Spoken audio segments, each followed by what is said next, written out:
iemHUB, IEM, Integrated Environmental Modeling.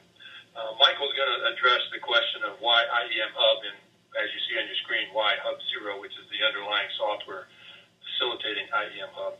But Michael's going to talk about it from a web-based content management and collaboration technology perspective.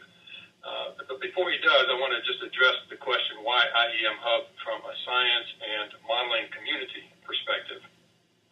The idea for such a website evolved from a series of workshops attended by IEM practitioners representing various roles and organizations. The roles included modelers, assessors, software engineers, decision makers, and such. And the organizations spanned the academia, government, and commercial sectors. And the workshop discussions were focused on the topic of sharing knowledge and technologies related to integrated environmental modeling. And it was clear from the very first workshop involving modelers from the U.S. federal agencies that there was tremendous overlap in the science and modeling needed to address each of the agency's missions. It was also clear at that point in time that each agency, and actually the different offices within those agencies, were developing models representing science that either duplicated an effort by another agency or was of potential value to another agency. In either case, the models that were being built were not designed and implemented for easy sharing and interoperation. Subsequent workshops confirmed that this situation reflected not just the U.S. federal agencies, but all organizations across the world. So the early workshops were basically discussions concerning what to do about this situation. After a workshop in 2007, a white paper was published that described the situation and made several recommendations, one of which was that a formal community of practice for integrated environmental modeling should be created. This community of practice was to be open to anyone with a role or interest in IEM from anywhere around the world. The thought was that it should be managed by the community at large and have no specific organizational identity or responsibility. And so from here, it was obvious that a web-based community center was needed. Workshop discussions narrowed at that point to the specifics of where such a center would reside and what functionality was needed. So the overall goal of this community center, iemHUB, is to maximize the ability of the entire community to communicate and collaborate regarding all aspects of IEM. Specifically, the desired functionality was focused on three areas: sharing models and modeling-related tools, communication and collaboration, and education. So in terms of sharing models, it's kind of clear that we were looking to provide access to algorithms, models, modeling systems, and the related source code, executables, users' manuals, tutorials, and such, and also databases, whether they be state, regional, national, international databases. We were looking for access to tools that would allow us easy access to these databases, querying of these databases, retrieval of the data, and processing of the data. We were also interested in being able to conduct kind of product reviews and product use trackers so that we knew on the fly what products, what tools were being used the most, were most easy to use, and that type of thing. In terms of communication and collaboration, we were looking for tools such as web conferencing and online web meetings, events calendars, blogs, wikis, forums, and chat rooms. We wanted to be able to electronically discuss such issues as publishing standards for modeling products, which required then metadata and controlled vocabularies and taxonomies. And how do we get at all of those kind of issues across the community? We were looking to develop and promote guidelines for modeling best practices. We were interested in links to related sites, which themselves reflect other communities of practice. And we were interested in search and query software to facilitate the user's ability to stay abreast of all of what's going on with respect to IEM. And finally, in terms of education, we were interested in facilitating the organization and storage and access to expert knowledge related to IEM, such as video clips. And this conference here is being recorded so someone can subsequently tune in and view it at their leisure. Those types of functionalities.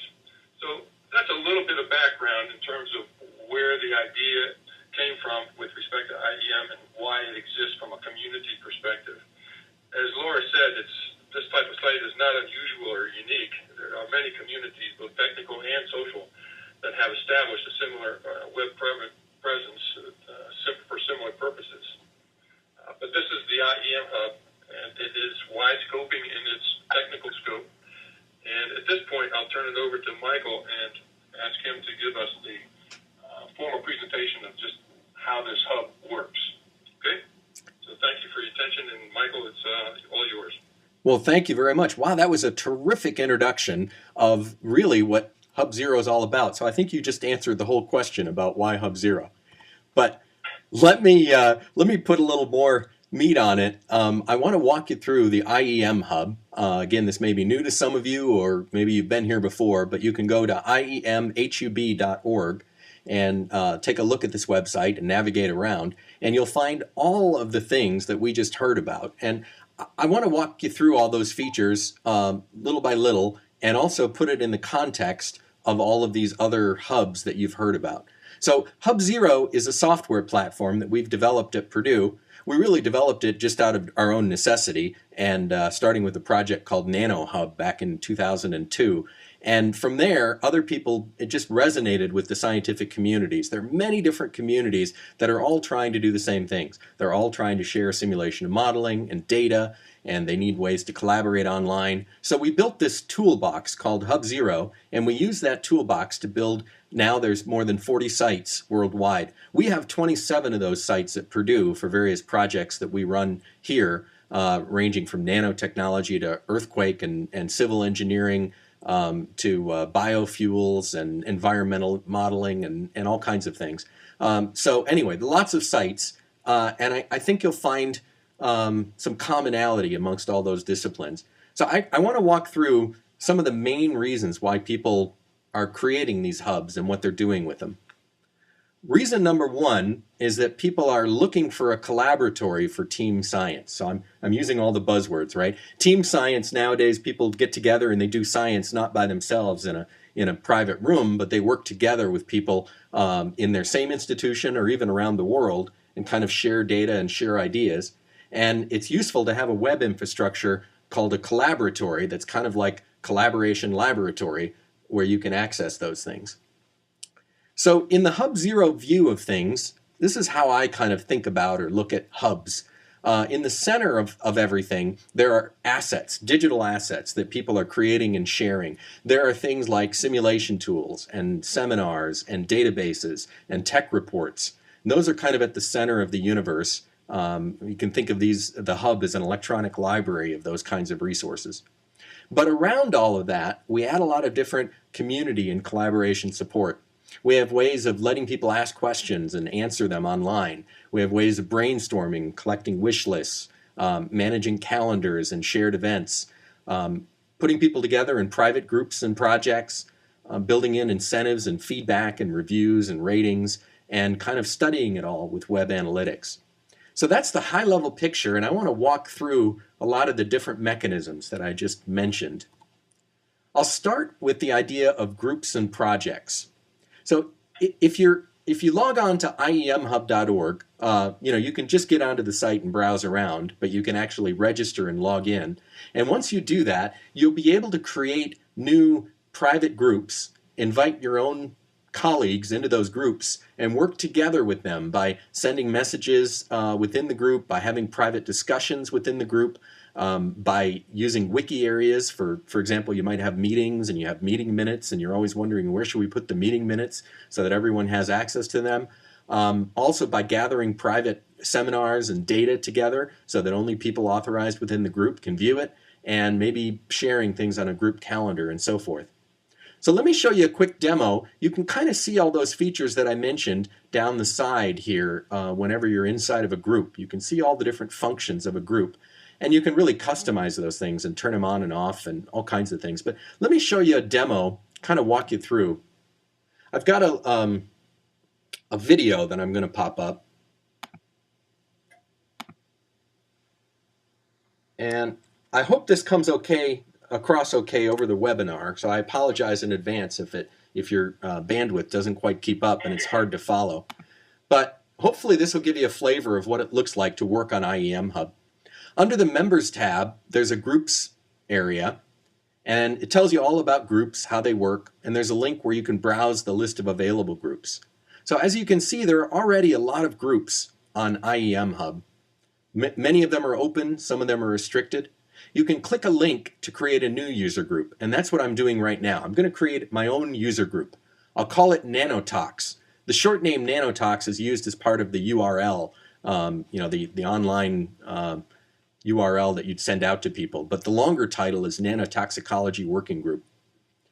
You can tag your group with various interests, and just by typing a few things, if I type path, it does all the matches it can, and it comes up with, for example, pathogen model or pathogen indicator model, so I'll choose that tag.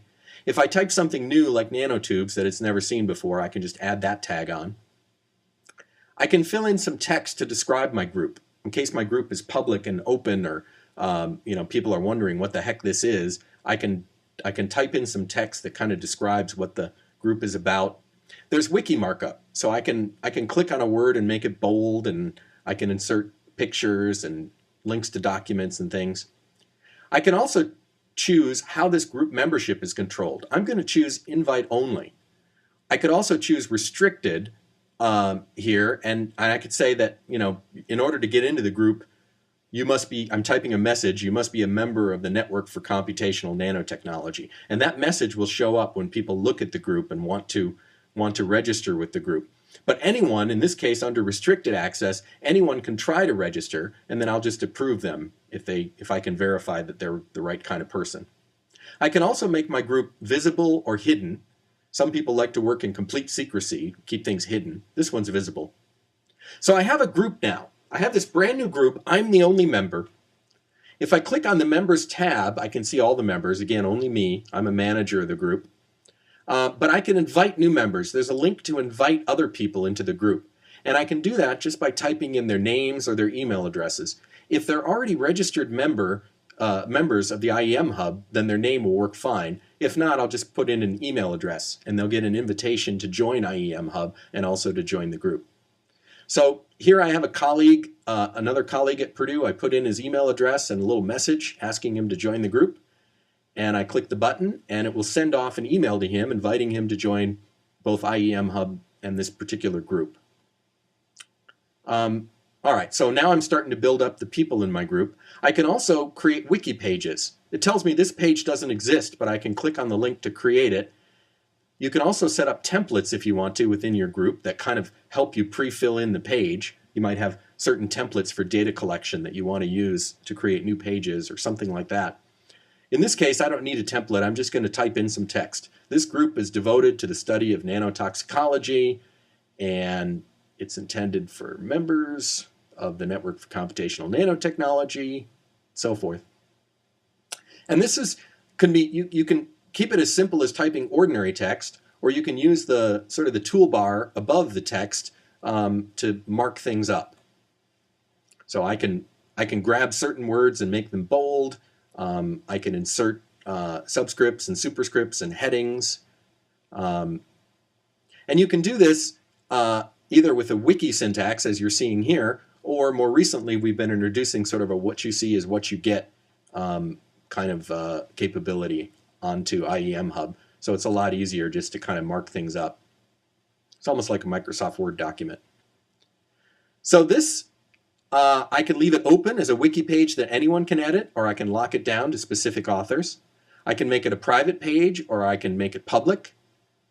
I can put tags on this particular page. I might have a lot of pages like this within the group where I'm using to store information about the group or maybe about data that we're collecting.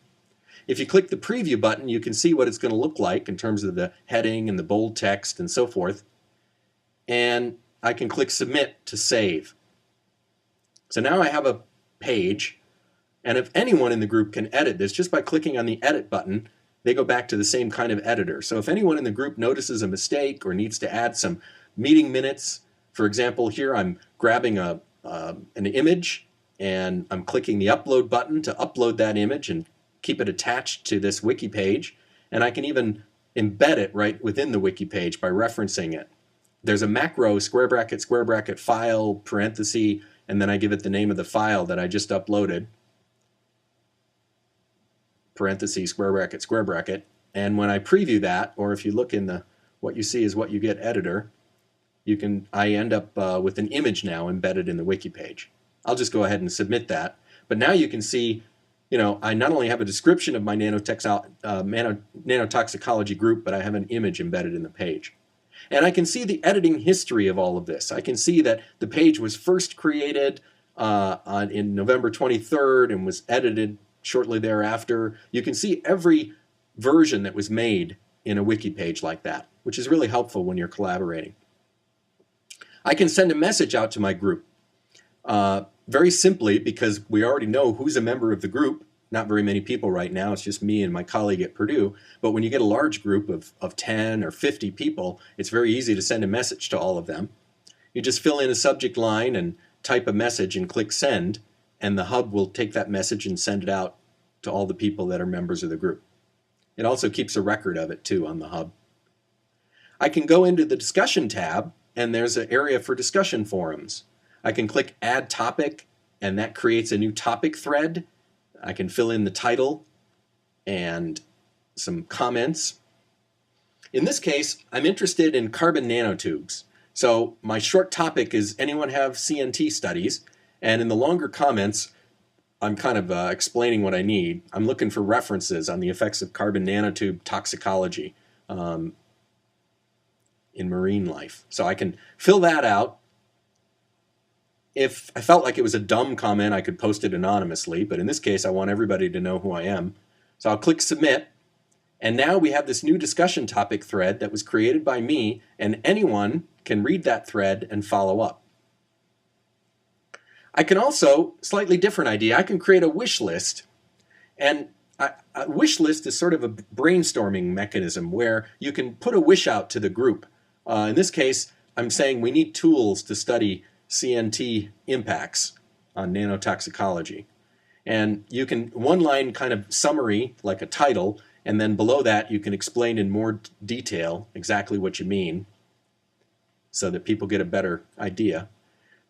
So I'm looking for tools to simulate the effects of carbon nanotubes in biological organisms and nanotoxicology again. I can tag it with things like carbon nanotubes, and now it becomes a wish. And if you're in the group, you can set, for example, what you think the importance of the wish is. Someone else may have submitted a wish, but you can vote on it. You can say, oh, I like this idea. It's a must, and it seems like something that'll just take a few hours, or it may take a few weeks or several months. And everyone in the group can kind of vote on the wishes and help prioritize them. When you get a consensus, if a lot of people think it's a must and it's only going to be a few hours worth of work, that gives it a very high priority on the list of all the wishes. So it helps you pick off low-hanging fruit, the things that are really important but only take a few hours worth of work. The things that are not so important, not such great ideas, and take several months, they kind of fall to the bottom of the list. You can also have threaded discussions on the wish. So I can post a comment and someone can post a reply, and you can also upload screenshots or pictures or data in the discussion thread. And eventually it helps you kind of have a very focused discussion about a particular thing that you're trying to create. Over on the blog tab, I can create my own blog entry on this group blog. I also have my own personal profile on iemHUB, but this is a group blog area here. So in this case, this is like an article that I'm writing and kind of on a thread that goes out to the group. I can write a little entry with a headline, working on CNT tools, and again, a little message about interested in building tools to study carbon nanotube impacts. And again, with the wiki markup and all of that applies across the board, and the recent improvements on our what you see is what you get editor, you'd see that here too. So for this particular blog entry, again, I can tag it. That helps categorize it so that I can find things, all the things later related to carbon nanotubes. And I can control privacy options. I can make this blog entry private to the group, or I can make it public, and so forth. So there's my little article now, and other people in the group can put up their own blog entries, and we'll see this all in one area inside the blog area of the group. So that gives you a little taste of how the groups work within iemHUB. And you can imagine creating several groups like this for various projects that you're working on where, certain people are involved and you're sharing information with those people and you want to keep it all together and perhaps you want to keep it private. That kind of thing looks a lot like SharePoint. And, you guys may use SharePoint or things like that, Google Groups. So the hub has facilities like that, comparable. I want to show you another way of collaborating on the hub too that kind of goes beyond SharePoint and the group mechanism. I'll show you a little later about how you can create tools and publish them on the hub. This is a tool that I've created on the iemHUB site that has a bunch of nanotechnology tools. This one studies carbon nanotubes because that's something that I'm interested in and I know something about. This particular tool that you're seeing on the screen here, you just type in a few numbers and you click a button and it'll simulate a carbon nanotube and bring up the molecular structure, and I can rotate around it and it'll bring up the electronic structure as well. And you can see a lot of information about the tool. You can see that it's been used by 3,500 users, that there are 12 citations. The hub helps track that. At least if you enter the data, you can see it on the hub. There are 12 questions related to this tool. There are 4 reviews people have put in of the tool. There are wishes where people have said, I love this tool, but I wish it had more support for nanoribbons and things like that. So this tool, this digital asset on the hub, is kind of supported by this collaborative environment for things like, first of all, there's a collaborative development area where not just me working on this tool, but I can have 3 or 4 or 5 people that are all working on the source code for this tool. So I'll show you that. I'll show you a little bit deeper the questions and answers about how people can ask about this tool and how they can put up wishes and how they can report bugs. And to me, that's real substantive collaboration on the hub because it's all centered around this tool that people are using and they're very interested in, the model. So let me start by showing you the collaborative development. The hub, when you register a tool with a hub and say that you want to contribute this tool as a digital asset, it will create a project area very much like the group that we just looked at, but it also includes a source code repository.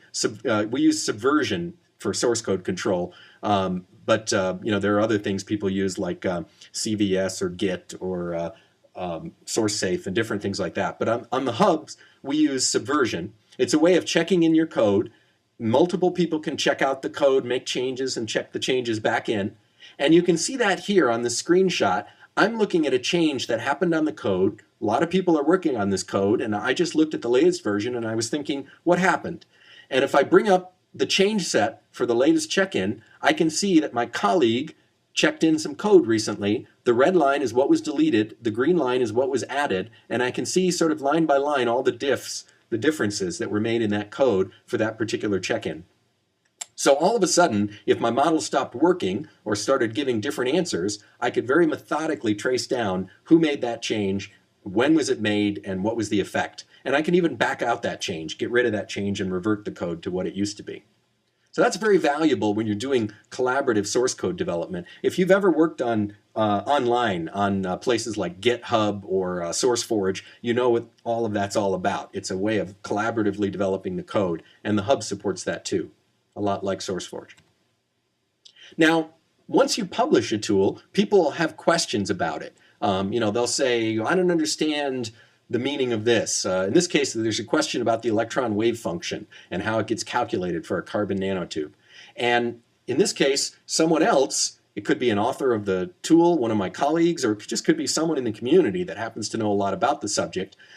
Someone else responds with an answer saying, take a look at the Kronig-Penney model and include carbon nanotube specific parameters. And then that original person that asked the question follows up and they start having a threaded discussion. He says, thank you for the reply, and this is why I'm interested. And you can get into these threaded discussions about a very specific thing. In this case, focused on this idea about, we have this question about an electron wave function.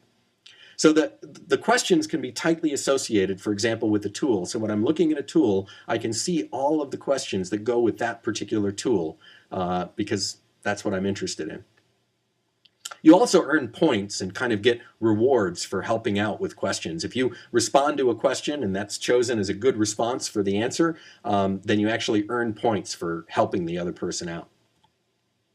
Another way of collaborating, as I showed you before in the groups, is this idea of wish lists. So on this particular tool, the user says he doesn't want to be able to have to compute a whole IV characteristic by default. And he's saying, you know, I like what you're doing, but I want you to provide like a simpler idea, maybe not the whole calculation, maybe something simpler and faster and so forth. And you can explain your idea pretty well. Everyone that's a tool developer on this particular tool development project can all look at that idea, and they, just like I showed you before, they can select the importance and the effort. They can say that's a great idea, it's really important, and it's only a couple hours worth of work, in which case it'll bubble up to the top of the priority list, or it's not such a great idea and it's kind of complicated, in which case we'll get to it. You notice also there are buttons here for the community vote. So if these are public wishes, people in the community that aren't allowed to actually change the importance or the effort, they can at least give it a thumbs up and say, yeah, that's a great idea. I like that idea.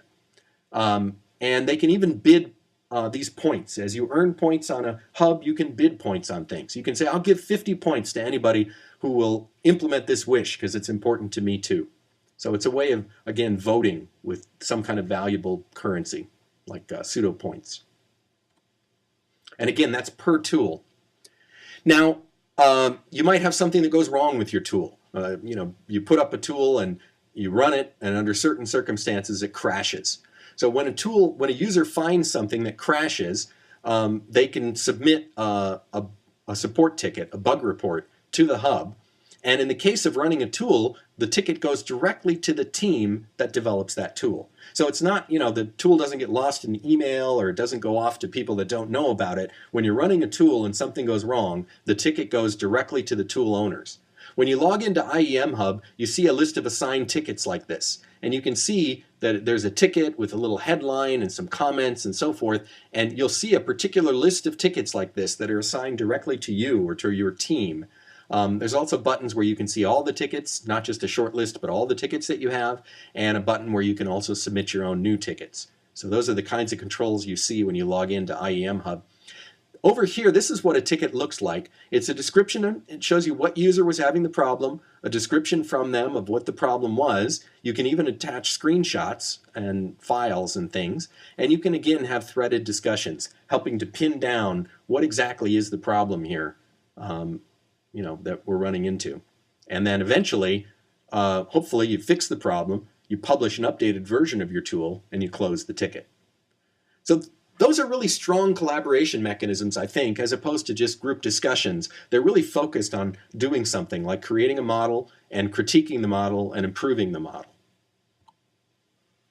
Now, I've talked a little bit about tools. I want to talk specifically about how you publish those models. A lot of times people think of Hub Zero as an app store for scientists. Each hub becomes its own app store for a particular scientific community. I don't mean apps quite like, you know, mobile apps, but I mean like some apps sort of like that. There's an app store. You can browse these apps online and you can access them with the click of a button using standard web browsers in your desktop. So these are apps that are created and uploaded by people out in the community. Anybody can do this. Anybody out there that can access iemHUB can upload and create a new model and publish it on the iemHUB. These apps are accessible from any machine using a web browser. They're powered by the cloud. They have intuitive interfaces like the ones you see here with built-in visualization and graphics. And it's easy to push out new versions. So as you fix bugs and make improvements to the model, you can publish a new version, and the latest version is always online. And because of that, because of all those ease of use and features and the cloud-powered thing, they tend to get used in research and education. So let me walk through each one of those bullet items and kind of expand a little bit. So the apps, first of all, are created and uploaded by people in your community. Suppose you're out there right now today with some Fortran code that you created like 10 years ago to model something, and you want to get it out there for people to use. Instead of just putting out source code that they have to compile, or instead of putting out binaries that you have to pre-compile for Windows and Mac and all these different platforms, you can just publish it on the hub, and we have a whole system for doing that. We have a system that walks you through the process of registering your tool, creating a project area where you can work on it, uploading your code, getting it installed, improved, and finally published so that end users can access it with a click of a button. And that system looks kind of like this. You can think of it like, like any other content management system where it helps you publish. In this case, the screen says, what's next? And it explains that the latest code is installed and ready on the hub, like iemHUB, and it says you should test your tool by clicking the Launch Tool button, and you should review the page that describes the tool. And then it says in big bold letters, we're waiting for you. Anybody on the tool team can preview the tool and look at it, and anybody on the tool development team can click the link that says, this tool is working properly, I approve it. Or you can click the link that says, oops, after testing, I made some changes. So there's a link that says, I fixed my code. Let's go back and install it again and get it ready. So this development process where you upload your code, it gets installed and staged, and you take a look at it and approve it and publish it. You can go through that loop many, many times, and that's how the apps get out. And for example, iemHUB has hundreds of tools where there are 600 developers that are working on projects like this across all these hundreds of tools that are available online. So the system supports all that activity. These tools are accessible from any machine. And again, you might think, well, geez, my source code bundles are accessible from any machine. That's true, but then people have to download the source code. They have to compile it. And you start getting email, like the kind shown here, where people say that the tool doesn't compile for me. And hey, can you help me? And I don't understand. And you start getting into a very difficult support environment because you don't really understand what their system is, and they don't really understand how to compile your tool. So when you put out source code bundles, it's always kind of a headache to help people get it going. You can also put out binaries, pre-built binaries for Windows, Mac, and Linux, and 32-bit and 64-bit, but inevitably you'll run into some situation where a user's running the bleeding edge copy of Windows 8 or a very old version of Mac, maybe Mac something much older, hopefully not Mac OS 9, but you never know. We see some really strange things out in the wild. So you always run into a situation where there's a certain platform that you've never tried before or it's difficult to support. And by the way, even if you could get binaries that work, people continually have to download and install the latest binary because you'll make a change, you'll make a fix, and they have to download and install. And you make a fix and they have to download and install. So there's always a headache with that.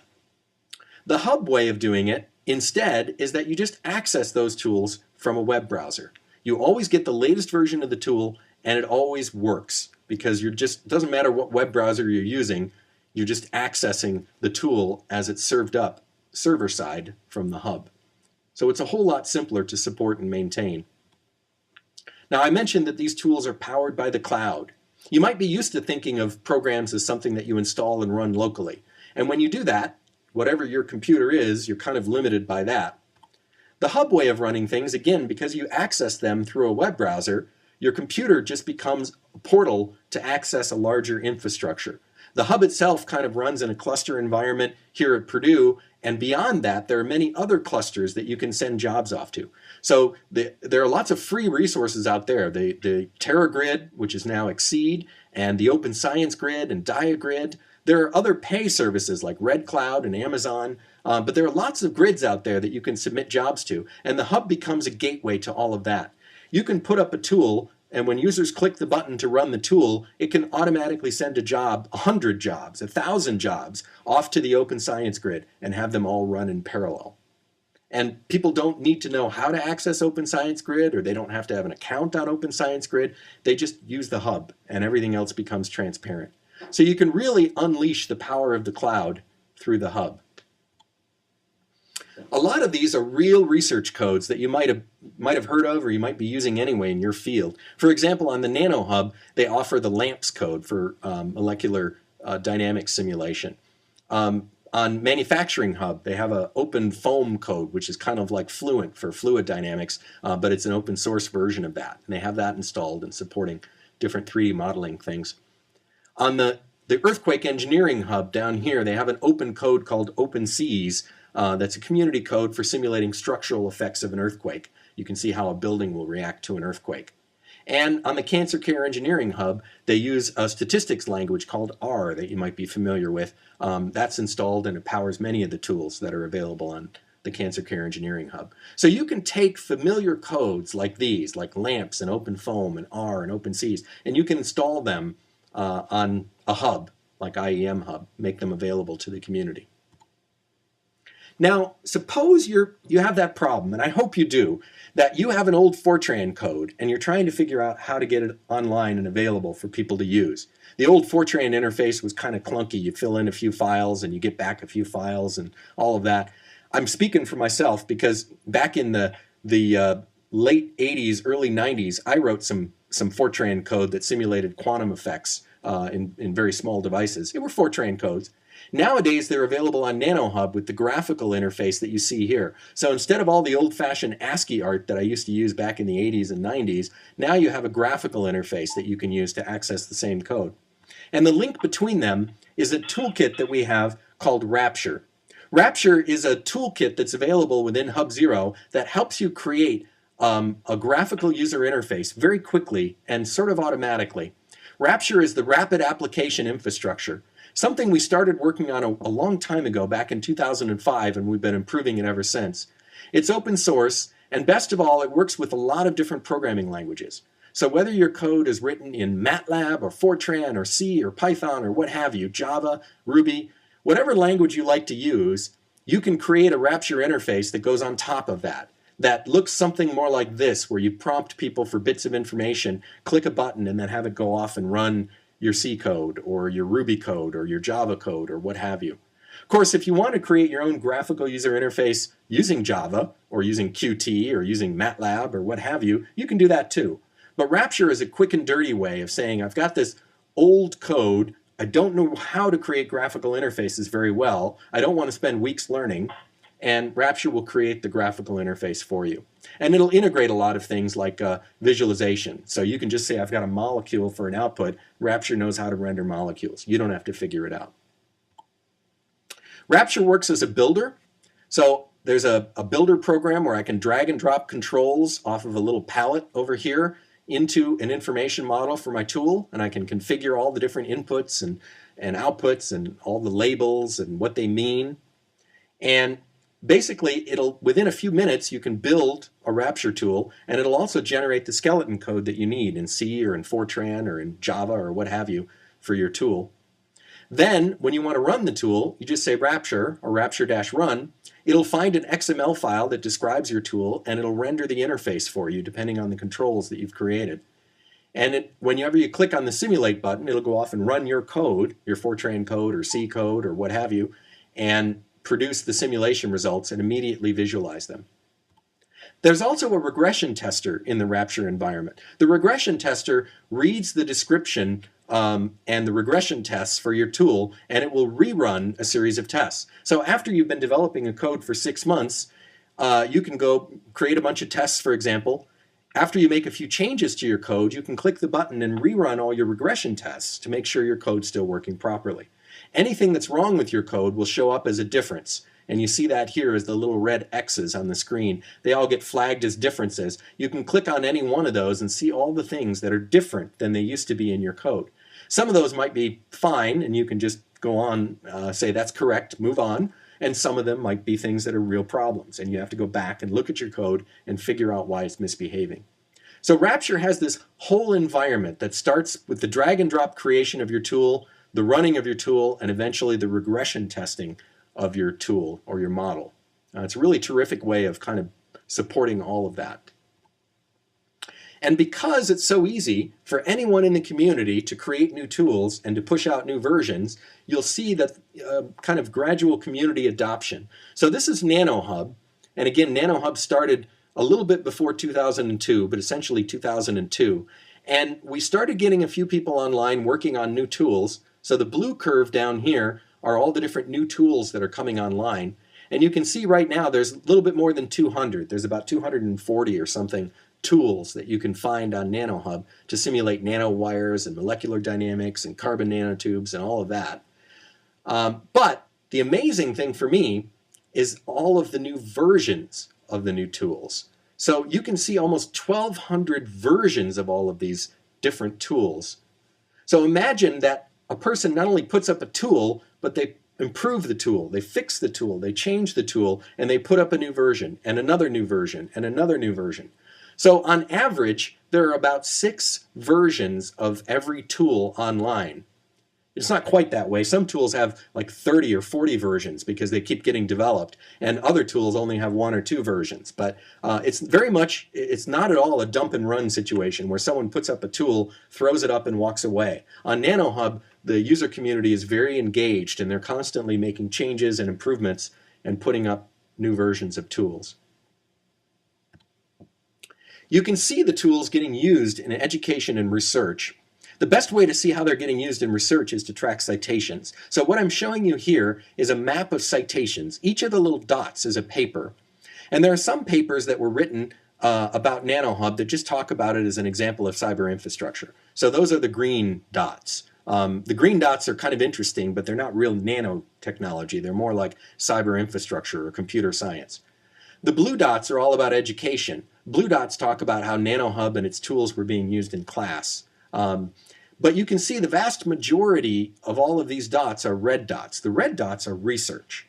Those are cases where NanoHub, or more particularly the tools on NanoHub, are being used as part of experiments and as part of theory. The lines between the different dots show you co-authors. So this is a co-authorship citation network. And you can see inside the dotted yellow line, there's lots of co-authorship. There's lots of connections in the network.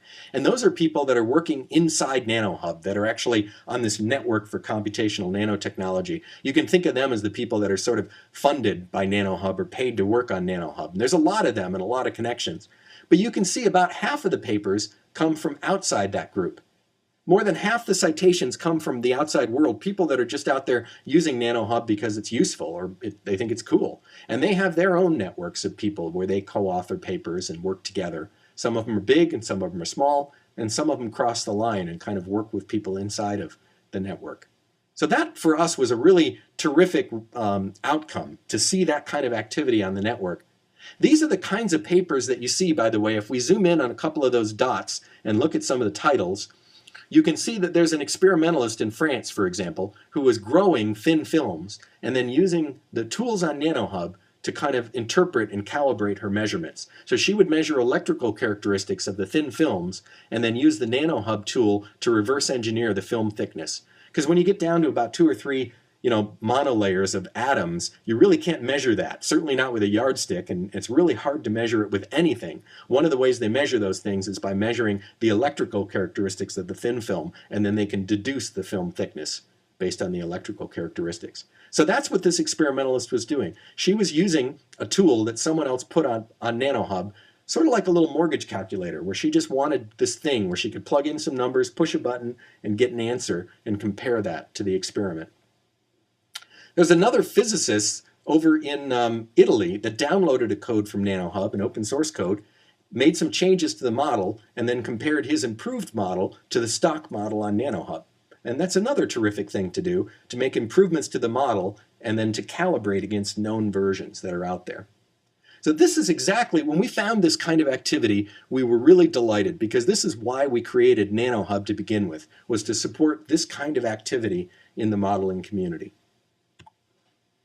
All right, now, since the tools, things have kind of moved on. Nowadays, there's a lot of interest in data. So not only doing simulation and modeling, but actually gathering experimental data and hopefully putting the two together, taking your data from experiments and using it as part of the modeling effort.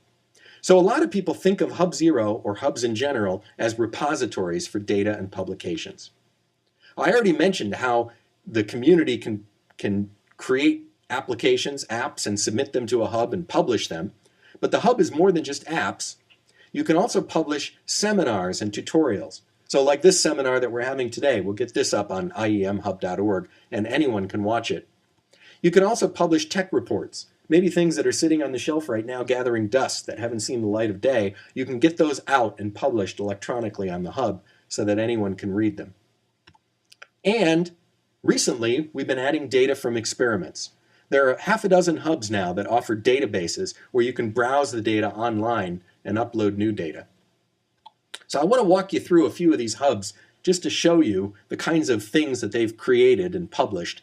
So NanoHub, again, being the oldest hub, now has more than 230,000 users just in a 12-month period, not overall time, but in the last 12 months, There are more than 230,000 users around the world that have downloaded things from iemHUB, that have run the simulation tools, that have watched the seminars. So those are really engaged users. There are about 450,000 visitors, people that have just touched iemHUB, but the user community is about 200,000. And the reason is because there's this rich collection of all of this content that people can use. They have more than 200 simulation tools. I think the number's up to about 240 or 245 now, growing all the time. So there's a large collection of simulation tools. There are almost 2,000 seminars that you can find on iemHUB. So you can learn about all kinds of different aspects of nanotechnology, including cutting-edge research. There are more than 500 teaching materials. Those are homework assignments and lesson plans and course outlines and things like that.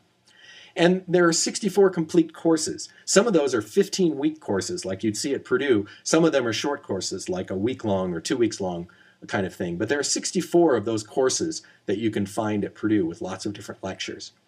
So a lot of activity, a lot of content, and all of this content, once it starts to build up, really drives the user base, has people come to the hub to find it. Here's another example. This hub's only been around for a couple years. It's the Network for Earthquake Engineering Simulation. This is also hosted now at Purdue, network kind of headquartered at Purdue. And their goal is to collect earthquake-related data. How do buildings get damaged during earthquakes? So the recent earthquakes, for example, in Haiti and Chile, they're being gathered into databases on the iemHUB, and you can actually go there and browse around. You can see all of the building damage from the Haiti earthquake if you just want to browse it. You'll also find data from about 200 projects that they've done. These are projects where they create a concrete column and they smash it with giant hydraulic things. And they gather all of the data from the 200 different projects into what they call the project warehouse. And you can search that and visualize and download that data. They have 50 simulation tools where you can simulate the effect of, for example, a concrete column and how it gets smashed and how it should be damaged when you crush it. And you can find about almost 1,000 other things. Teaching materials and seminars and tech reports and things like that. And again, all of that content is driving their user base. They started from nothing a couple of years ago, and they're now up to about 32,000 users. And again, engaged users worldwide. Here's another hub. This one's called iemHUB, and it's focused on pharmaceutical manufacturing and engineering. This started a while ago in about 2008, and they're up to about 23,000 users now worldwide. They've got 22 simulation tools where you can simulate things like rotating drums and tablet manufacturing. They have a excipients knowledge base. Excipients are the inactive ingredients that you use to make a tablet, for example. So you might put in just a few micrograms of an active ingredient, and you put that in some monocrystalline cellulose or some inactive ingredient to make a pill. And they have a whole database from manufacturers of all the data for various excipients, and you can look at various lots and manufacturers and all the material properties. So if you're trying to manufacture a tablet, that's a very valuable resource. And they have 100 other things too. Again, seminars and tech reports and teaching materials that you can find on iemHUB. One other interesting case as far as data goes is the Cancer Care Engineering Hub. I think they're interesting because, not just a repository of knowledge, but their whole group is focused on gathering really private medical data, analyzing that data, and trying to find correlations for cancer. So if you go to this Cancer Care Engineering Hub, ccehub.org, you can see a little bit, but I'm going to show you a peek under the covers that you wouldn't ordinarily be able to see because of the protected nature of healthcare data. But basically there's a group in the hospital that collects blood samples. And they go to a database and they enter in the data for the blood sample and the patient, and they push a button and save that data and ship the blood sample off. The blood sample physically is shipped off to another group that does proteomics analysis. So they analyze the blood, they enter that data into the database and push the button, and then the data gets shipped off to another group that looks at the statistical analysis and tries to find cancer correlations. So this hub is a way of connecting these different groups that are collecting and adding data and moving it down the chain for analysis. So if you have the right privileges on iemHUB, you can see things like this. You can go in, there's a form for patient diagnosis that the doctors and the clinicians use. There's a form for patient treatment that the hospitals and clinics use, and they can click the button, for example, on the patient treatment form and bring up this particular patient. They can choose which patient it is and what the date was and the treatment that they've just applied and some parameters, maybe the dosage and things like that. And they click the button to submit that data. Later on, other people in the project can look at all these different databases, not only the patient treatment, but the diagnosis and the enrollment and the whether or not there's smoking or alcohol involved and diet and all of that. Lots of different demographics and data.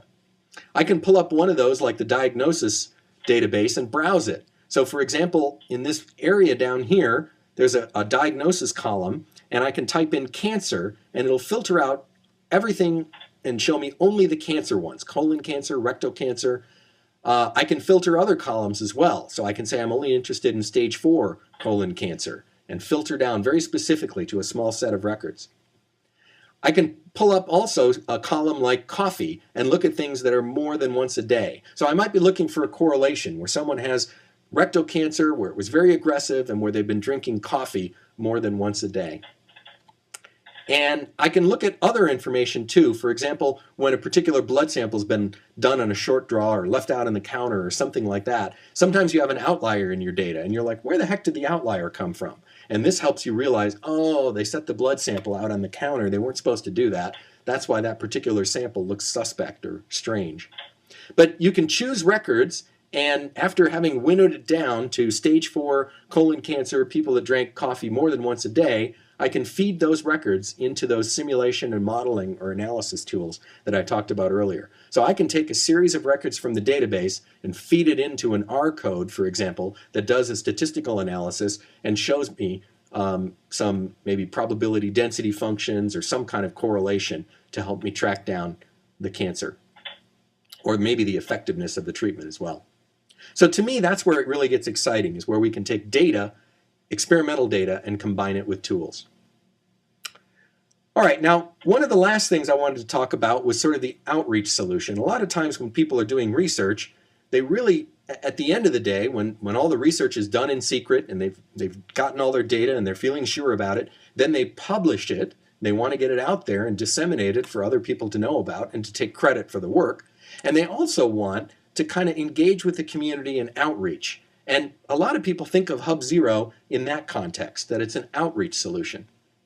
So for example, I mentioned before about the analytics that we have to study the impact. If you have a tool like this particular quantum dot lab on iemHUB, you can get lots of information about how that tool is being used, the people that are using it, where they're coming from, and how many times they've run it and so forth. So you can go to the usage page on a tool and you can see your user community growing over time. You can look at all time, you can look at the last month or the last year or the last quarter, and you can see whether or not the number of users is growing, whether or not the number of simulation runs is growing. That'll give you a sort of a health, sense of the health of the tool. Also some good analytics to report if you were going for funding on this particular tool and looking for additional funding. As a contributor to a hub, so for example, I'm contributed content to iemHUB, I have a profile on iemHUB that not only has my name and my bio and my email if I want to, or websites, but it also has some information about my impact on that community. There's a little graphic here that shows how much impact I've had with various resources over time, and I can click on that and it will bring up detailed analytical information showing me, for example, these are the 10 tools that I've contributed to iemHUB, and I can see in the last 12 months, this particular tool, only 20 people used it. But here's another tool, Band Structure Lab, that 1,000 people used. And overall time, I can see I've served about 2,600 users on iemHUB over the last 12 months. So as I'm writing my next proposal to NSF or the EPA or NIH, I can use this information to kind of justify the impact that I'm having on the user community. I can see how many people have used the tool. I can see how many times they've run the tool. Band Structure Lab's been run 22,000 times, so it seems to be pretty popular. And I can also see overall time. Overall time, I've touched 9,500 users on iemHUB, and they've done about 280,000 simulations across all of these tools. So it helps you build up your impact story that way. Another way that people use the kind of outreach, the hub as an outreach vehicle, I thought this was interesting for you. iemHUB now, after going for about a decade and building up all the content, they're now starting to offer courses. And not only the sort of free courses that you can take if you want to, but more engaging courses where you can actually interact with an instructor, you can ask questions in an online forum, you can get a little piece of paper at the end that says you've taken the course and you've completed all the quizzes and the homework assignments. This is a sort of massive online education that you've heard about maybe from Stanford University. MIT has a new effort called edX. Right now, those other universities are doing it basically for free, and they're getting hundreds of thousands of people to sign up for their free courses. NanoHub took a different approach. What if we only charge a small amount of money, like $30? And again, that's almost free. Maybe it's just enough of a hurdle to make sure that people are serious about taking the course. And what if we could get people to sign up in large numbers for a course like this? It might be a great way of not only doing our outreach duty with the community and helping with education, but also kind of helping to support NanoHub as well in the development of new content.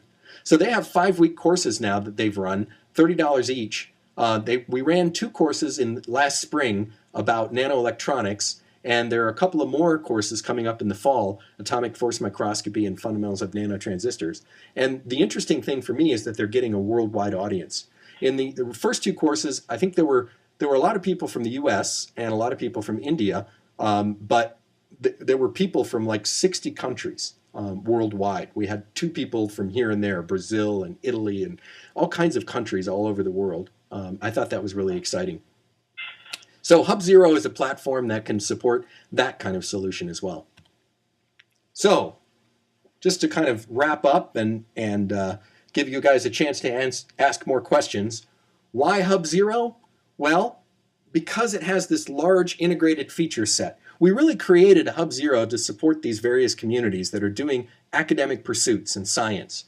So if you compare to other similar kinds of infrastructures, you know, some people compare us to MIT's OpenCourseWare. OpenCourseWare is a terrific thing. It's a great repository of seminars and teaching materials, but really that's all it is. It doesn't have a lot of the community interaction and certainly any of the computation and so forth that HUB0 supports. You might also look at different things that are content management systems like Drupal or Joomla. And again, those things have some of the community support, the discussion forums and wikis and groups and things like that, but really don't have any way to support simulation and modeling or data.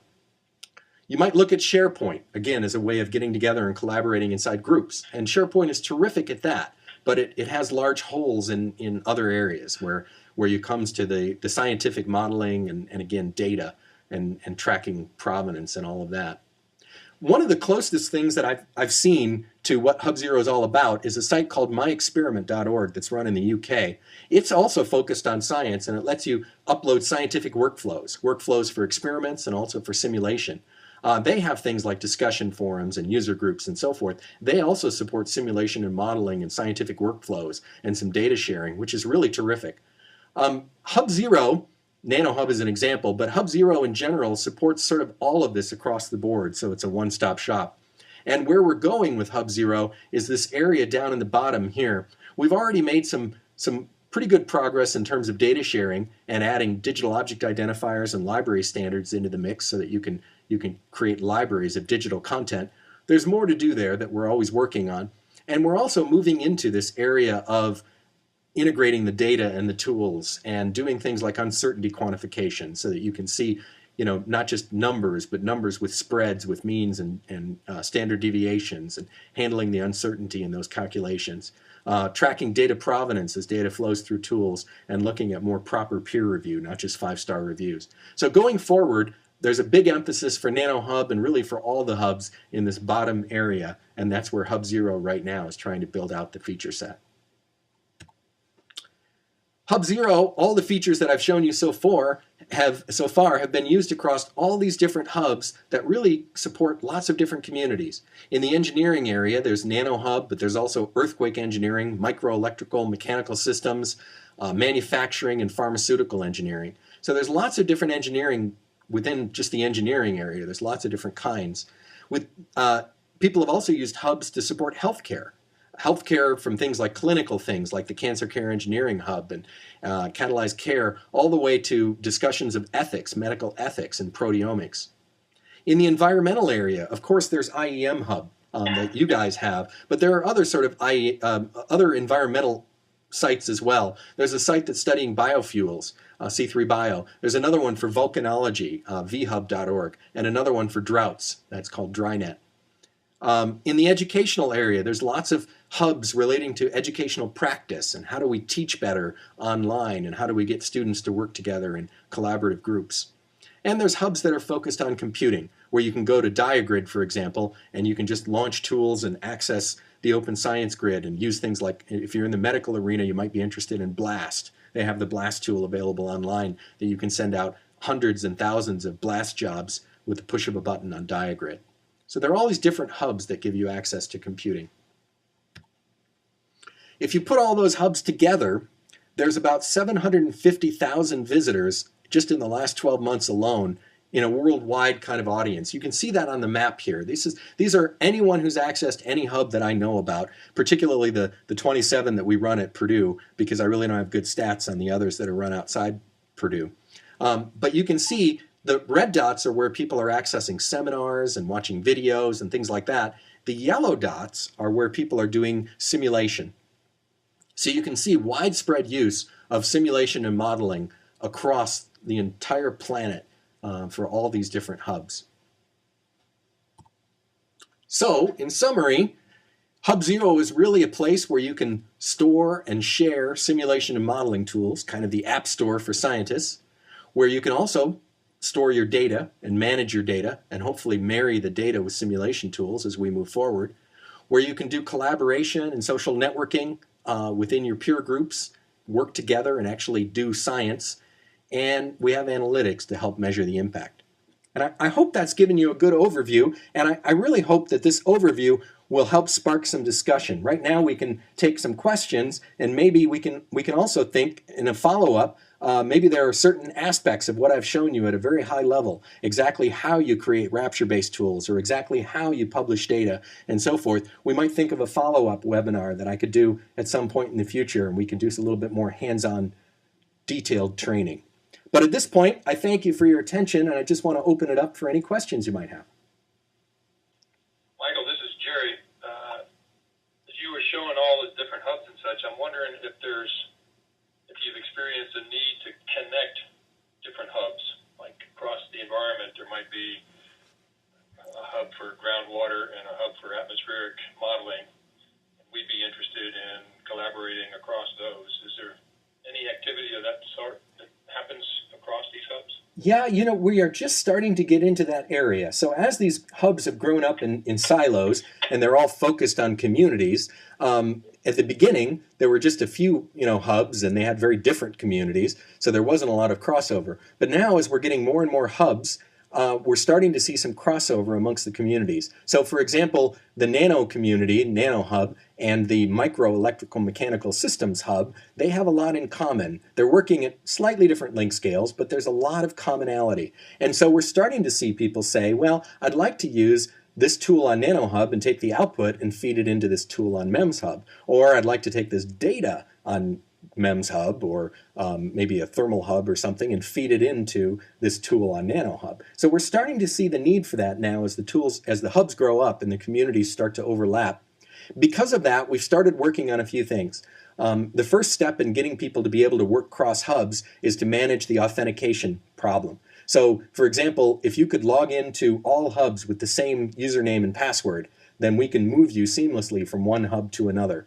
And a great way of doing that is being able to log into a hub with, for example, your Facebook or your Gmail account or your LinkedIn account or your Purdue account, career account at Purdue, or some kind of other central authority. So in the last year, we've been working a lot on doing that kind of federated identity across hubs where you can, whatever the source is of your identity, you should be able to create a hub account and log in with whatever credential you've already got, and therefore you can log into all the hubs using the same credential and kind of start moving from hub to hub.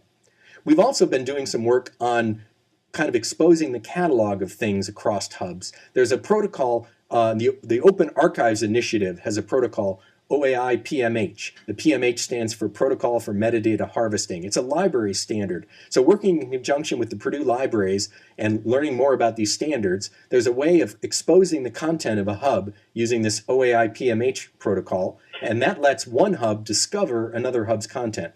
So for example, NanoHub can get a catalog of all the tools on the MEMS hub and find out about all the different tools that are available for simulation. So we're just starting to spin up some of those things as well. We have kind of a prototype right now of that protocol for metadata harvesting, and we're starting to roll it out on a couple of hubs and experiment with it. We have another hub at Purdue that's called the Purdue University Research Repository for Data Management, and we've got the library folks involved in that project as well. So across a few of these different projects, we're getting to the point now where we can share identities and starting to be able to share resources across hubs. Very much still a work in progress, and I think we'll make more progress in the next year or so, but we're definitely going in that direction. Very interesting. Thank you. You bet. Other questions? Michael, this is Candida West. First of all, I wanted to say thank you. This was really good. So will it just be these slides that are uploaded to iemHUB, or will it actually be a video where people can hear the presentation? Yeah, I've been recording this presentation as we went along, and so I'll have a video of it, and I'll put up both the slides and the video. Yes, because I really want to encourage our community to view this. I think that we seem to be having some struggles getting people to use iemHUB, and I think that they don't recognize the power that there is in it. And so we need to do a better job of getting them to a place where they understand the full complement of capabilities. Yeah, if it helps at all, don't feel bad, because every hub that I work with has this kind of struggle. And the only way they overcome it is by really making a concerted effort to reach out to people, to get them involved, holding workshops, webinars like this, or workshops where people get together. So again, I think it's a terrific idea if we get the word out and we can generate some interest. And if you had, for example, 10 or 20 people that were interested in uploading modeling codes into iemHUB, then we should have a workshop where we get together with those 10 or 20 people and kind of work on it for a day or two, teach them what they need to know, help walk them through, and as they learn, they can help proselytize the rest of the community and kind of spread the knowledge. And that's how I've seen the other hubs kind of overcome it, by doing a lot of, going out there and beating the bushes and training and then helping spread the word. Okay, thanks for the recommendation. I really appreciate it. Sure. So, Michael, this is Gene Whalen. Hey, Gene. Thank you very much. That was very nice. So, if we have software that we can download and install on our personal computers, for example, Mm-hmm. and it's fairly sophisticated software made up of many complicated components.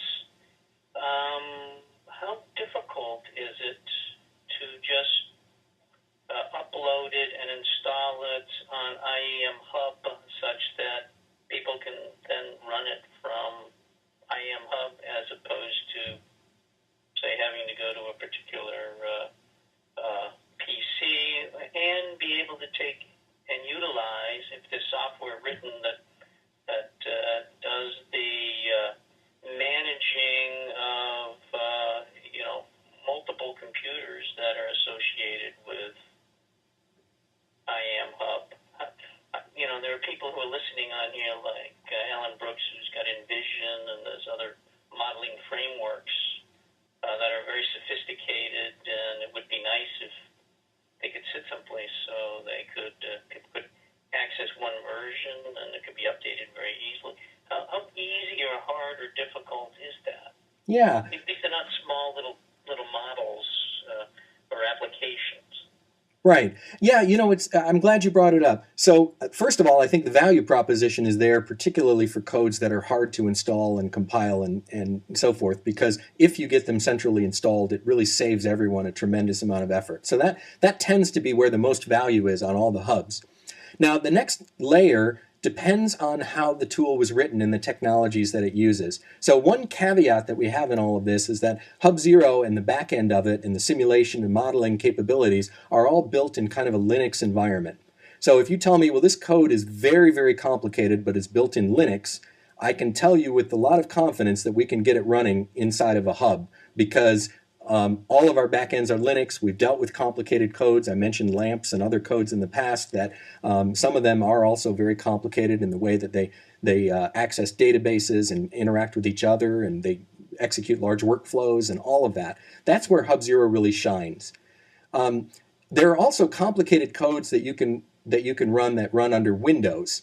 And we don't really have Windows execution hosts, but we've run into a few things where a few solutions for that. So Windows applications for us, for Hub Zero, are a little bit more problematic. That's an area where people are used to installing them on their local PC and all of that, so the hub doesn't give you as much leverage. But there are a couple of solutions. One solution is to take a Windows code and run it in Linux under an emulation layer called Wine. There's a Wine package on Linux that sort of emulates Windows, and in some cases you can put up a Windows code and it'll just run perfectly under this Wine emulation layer on Linux. And in that case, there's not much work to be done, and again, there's a lot of value from that. It'll look a lot more like a Windows desktop, but it's something at least you can access with a web browser remotely, and also you could tie in probably resources a lot the same way that you do now in terms of the different computing resources that you farm things off to. In some cases, the Wine doesn't work so well. In some cases, Wine emulation doesn't emulate perfectly. Screens don't get redrawn and things don't quite work.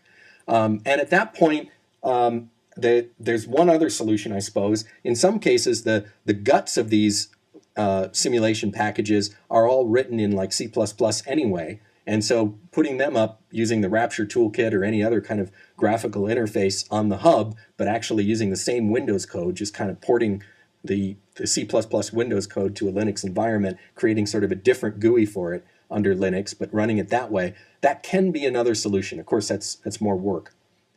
So it depends a lot on the exact tool and, for example, whether or not it will run under Wine. Sometimes it's worth a test just to see for Windows tools if that's the easy solution.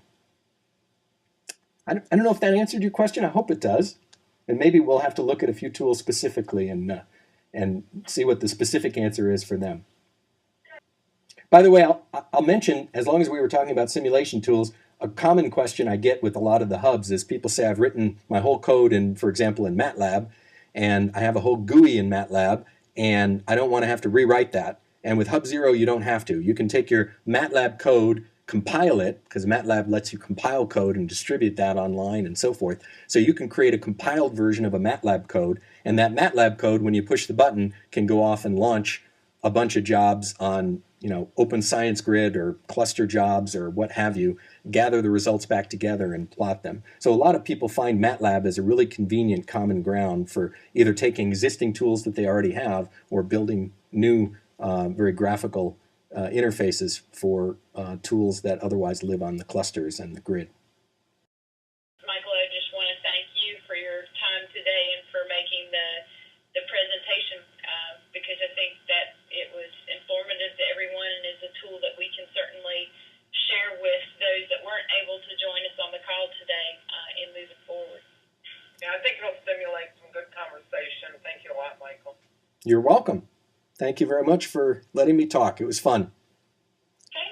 All right. And if anybody has other ideas or other areas that you want to learn more about that we just, didn't quite get to today or want to see something a little more complicated, maybe we can work on putting another session like this together again in the near future.